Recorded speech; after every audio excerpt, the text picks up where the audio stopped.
Bonjour et bienvenue dans ce nouveau numéro de Flash Galsen. Parlons politique. Pape Diop rejoint le Benno Bokk Yakaar. Le doute ne plane plus sur la destination que le leader de la coalition Bokk Gis Gis Liggéey a pris au lendemain des élections législatives. Pape Diop, qui ne voudrait pas qu'un blocus institutionnel ait lieu à l'Assemblée nationale, a rejoint la mouvance présidentielle, en toute responsabilité. Il donne ainsi à Benno Bokk Yakaar la majorité.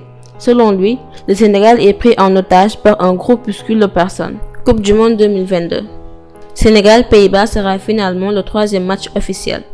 Comme pressenti ces derniers jours, la FIFA a officialisé jeudi soir le remaniement du calendrier de la Coupe du Monde 2022 à un peu plus de 3 mois de l'événement.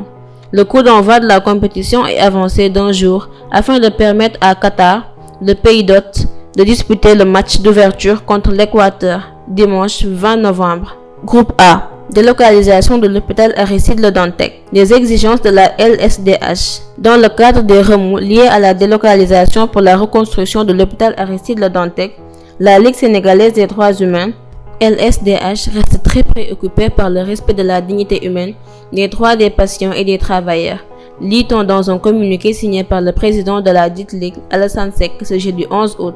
Ainsi, les membres exigent que tous les malades qui ne trouvent pas de place dans leur lieu de transfert soient automatiquement pris en charge en urgence. Nous exigeons que les malades qui sont dans des états critiques soient absolument transférés par ambulance et non laissés à leurs accompagnants pour les acheminer dans les conditions qui peuvent leur être fatales. Nous demandons au directeur de l'hôpital de veiller à ce que les employés ne soient pas envoyés en chômage technique pour servir de prétexte à leur licenciement.